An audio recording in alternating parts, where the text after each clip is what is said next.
Subjective question के बारे में, किसके? 10th क्लास सब्जेक्टिव क्वेश्चन, ठीक है। और उसका मेरा चैप्टर है हिस्ट्री। क्या है दोस्तों?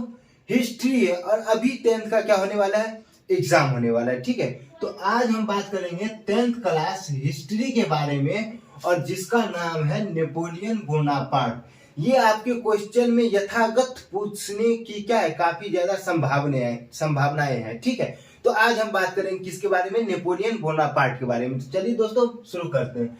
तो सबसे पहले हम बात करते हैं कि नेपोलियन बोनापार्ट का जन्म कब हुआ था। तो दोस्तों इसका जन्म हुआ था कब? नेपोलियन बोनापार्ट का जन्म हुआ था 15 अगस्त 1769 ईस्वी को। नेपोलियन बोनापार्ट का जन्म आपसे पूछे कि कब हुआ, तो 15 अगस्त 1769 ईस्वी को। देखिए सीधा आपका ऑब्जेक्टिव बन गया कि नेपोलियन बोनापार्ट का जन्म कब हुआ था, तो कितने? 15 अगस्त 1769 ईस्वी को हुआ था, ठीक है। और कहाँ हुआ था?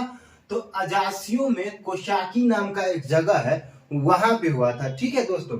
अब बात करते हैं कि फ्रांसीसी जनता ने 15 दिसंबर 1799 ईस्वी को अपना सम्राट मानता है। यानी कि जो नेपोलियन बोनापार्ट होता है, इसको फ्रांस की जो जनता होती है, जो इसे कब अपना सम्राट मानता है, तो इसका सम्राट मानता है कब? 15 दिसंबर 1799 ईस्वी को फ्रांस की जनता नेपोलियन बोनापार्ट को क्या मानता है? अपना सम्राट मानता है, ठीक है। अब कहता है कि जो नेपोलियन बोनापार्ट था, इसका शासन पीरियड कितना से कितना था, ठीक है। तो इसका शासन पीरियड 1804 से 1814 ईस्वी तक था। कितना? 1804 से 1814 ईस्वी तक था, ठीक है। जिसमें इसमें दिया भी गया है कि नेपोलियन बोनापार्ट का शासन 1804 से 1814 ईस्वी तक रहा, ठीक है।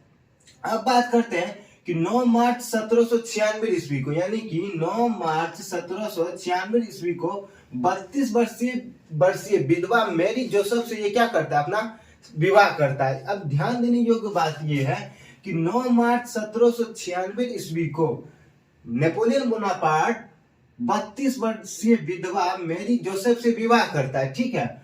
और 1809 ईस्वी में इसे तलाक भी दे देता है। यानी कि क्या कहते हैं कि मैरी जोसेफ से ये विवाह भी करता है, और क्या कहते हैं कि 1809 ईस्वी में इसे क्या कर देता है? तलाक दे देता है। तलाक क्यों दे देता है? क्योंकि नेपोलियन बोनापार्ट को क्या चाहिए होता है? उत्तराधिकारी। और ये उत्तराधिकारी ये देने में क्या होती है? असमक्ष होती है। इसलिए ये क्या कहते हैं, 1810 में ऑस्ट्रेलिया के 18 वर्षीय मैरी लुइस से विवाह करता है। यानी कि नेपोलियन बोनापार्ट दूसरा शादी करता है, और 1810 में ऑस्ट्रेलिया के 18 वर्षीय मैरी लुइस से विवाह करता है, जो मैरी एंटोनियट का क्या होता है? पुत्री होता है, ठीक है। अब कहता है कि नेपोलियन कुल 60 युद्ध लड़ता है। यानी कि नेपोलियन कुल कितना युद्ध लड़ता है दोस्तों? 60। और जिसमें क्या होता है कि 7 हारता है, ठीक है। आगे बात करते हैं कि जो नेपोलियन है, ये कुछ युद्धों को जो जीता था, उसमें था मिस्र, Belgium, Holland, Germany, Italy, Poland, Spain पर विजय किया था। मतलब इन राज्यों पर, इन देशों पर नेपोलियन बोनापार्ट क्या किया था? विजय प्राप्त किया था। जिसमें क्या था? मिस्र, बेल्जियम, हॉलैंड, जर्मनी के कुछ हिस्से और इटली के कुछ हिस्से, ये जो थे, इस पे नेपोलियन बोनापार्ट क्या किया था? अपना विजय प्राप्त किया हुआ था, ठीक है दोस्तों। अब बात करते हैं कि ऑस्ट्रेलिया, प्रशिया, रूस, यानी कि देखो अब क्या होता है कि अगर हम किसी से युद्ध करते हैं और उससे जीतते हैं या हारते हैं, तो कहीं ना कहीं उसका रोष क्या होता है? सामने वाले पे उत्पन्न होता है। तो ये तो बहुत सारे युद्धों को जीता, बहुत सारे देशों को जीता, लेकिन कुछ देश इससे क्या थे? असंतुष्ट थे। जिसमें था हमारा ऑस्ट्रेलिया, प्रशिया, रूस। ये क्या क्या? ये तीनों देश मिलकर छठा गठबंधन मतलब छठवां गठबंधन बनाया, और फ्रांस के खिलाफ एक नया अभियान शुरू कर दिया। यानी कि नेपोलियन बोनापार्ट के खिलाफ एक युद्ध का षड्यंत्र क्या करने लगा? रचने लगा। और क्या होता है कि ये जो कहीं ना कहीं ये नेपोलियन बोनापार्ट का जो था, युद्ध होने की एक ऐसी स्थिति पे लाके खड़ा कर दिया, जहां पे ये लोग जो ऑस्ट्रेलिया, इसके बाद क्या कहते हैं, पर्शिया और रूस, ये सब गठबंधन करके नेपोलियन बोनापार्ट को क्या करना चाहता था, हराना चाहता था। ठीक है, और क्या होता है कि अक्टूबर 1813 में लिपजिंग में नेपोलियन को पराजित भी कर देता है। अब जाहिर सी बात है, एक अकेला तीन तीन लोगों को कैसे झेलेगा, तो ये तीनों देश मिलकर नेपोलियन बोनापार्ट को क्या कर देता है, पराजित कर देता है। ठीक है दोस्तों, कहां पे पराजित करता है, तो लिपजिंग में पराजित करता है। ठीक है, अब कहता है कि नेपोलियन के द्वारा किए गए सुधार, देखिए ये अभी हम नेपोलियन के कुछ बेसिक स्ट्रक्चर को समझने की कोशिश कर रहे हैं। इसकी एक अनोखी कहानी है, जो आप लोग उतना ही पढ़िए जितना आप लोग को क्या हो, एग्जाम में लिखना चाहिए। ठीक है, तो इसलिए मैं इसके छोटे खंड, बड़े खंड को छोटे खंड में रूपांतरित करके आप लोग के सामने पेश किया हूं।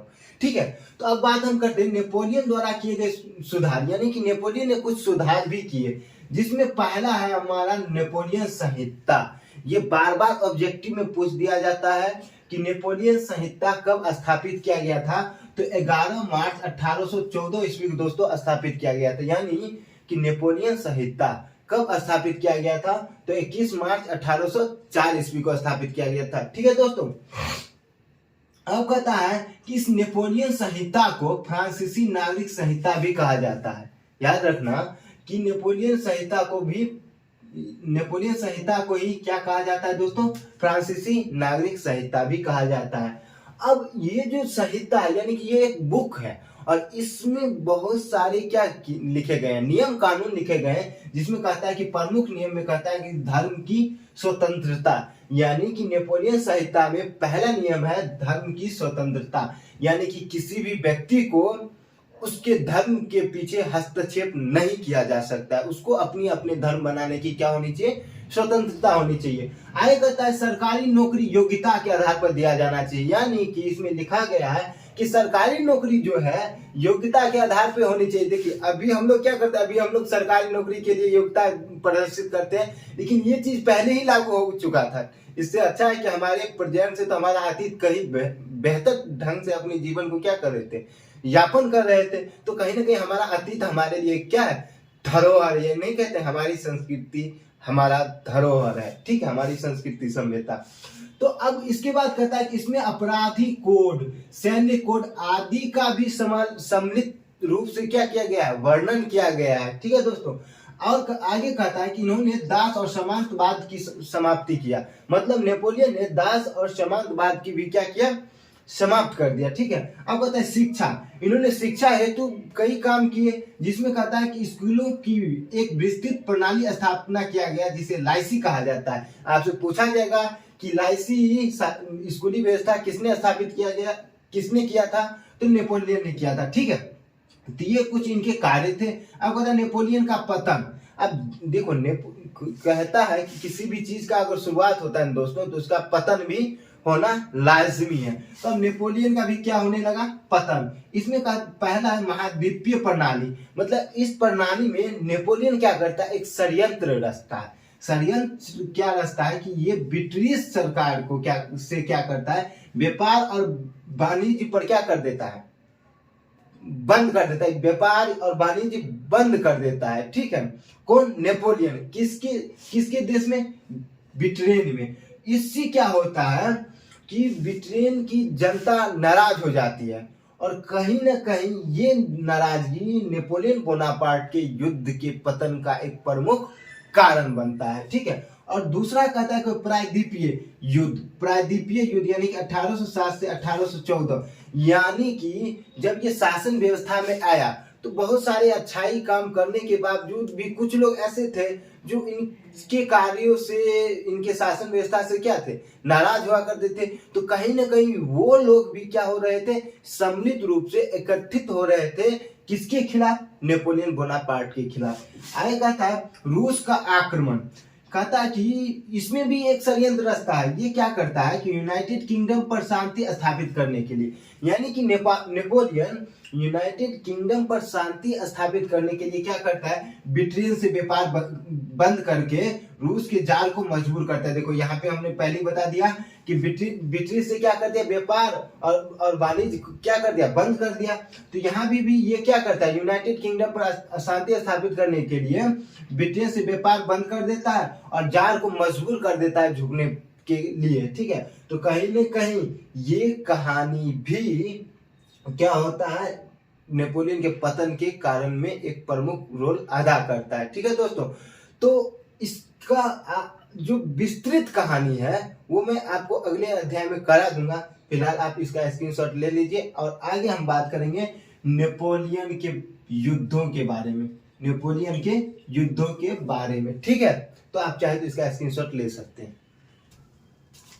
तो दोस्तों जैसे कि हमने आपको पहले बता दिया, ठीक है, नेपोलियन बोनापार्ट के बारे में। अब कहता है कि नेपोलियन बोनापार्ट जो था इसके पतन का प्रमुख कारण क्या था। ये वो जो हमने आपको कारण बताए वो कुछ छोटे छोटे कारण थे, लेकिन ये कारण इसके अंत ही हो गया। मतलब कहता है कि सबसे बड़ी हार, मतलब नेपोलियन बोनापार्ट का सबसे बड़ी हार था वाटरलू की लड़ाई। वाटरलू की लड़ाई ये नेपोलियन बोनापार्ट को पतन की उस सीमा रेखा को पार कर दिया जहां पे क्या होता है कि इसकी सत्ता ही क्या हो जाती है मेरे दोस्त, समाप्त हो जाती है, ठीक है। कहता है कि 18 जून 1815 को नेपोलियन की फ्रांसीसी सेना, यानी कि 1815 में नेपोलियन की फ्रांसीसी सेना, मतलब नेपोलियन का ये है आपका नेपोलियन, ठीक है, और इसके पास है फ्रांसीसी सेना, ठीक है। और इसके बाद कहता है इसके विपरीत कहता है ड्यूक ऑफ वेलिंगटन मार्शल ब्लूचेल, यानी कि ये दो व्यक्ति ड्यूक ऑफ वेलिंगटन और मार्शल ब्लूची के नेतृत्व में गठबंधन होता है। मतलब ये दोनों क्या करता है, आपस में मिल जाता है और दोनों मिल के क्या बनाता है, एक सेना का निर्माण करता है। और ये दोनों मिल के किससे लड़ाई करता है, इससे, यानी कि फ्रांस से, यानी कि नेपोलियन बोनापार्ट से, ठीक है दोस्तों।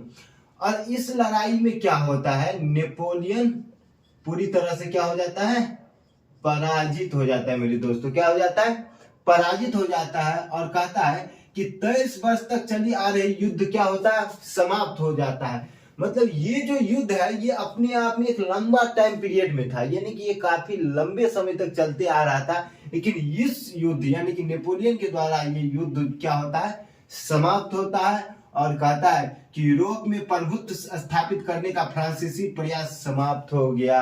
यानी कि नेपोलियन बोनापार्ट जो था, जो यूरोप में अपना प्रभुत्व स्थापित करना चाहता था, इस युद्ध ने क्या कर दिया, इसको भी समाप्त करके रख दिया।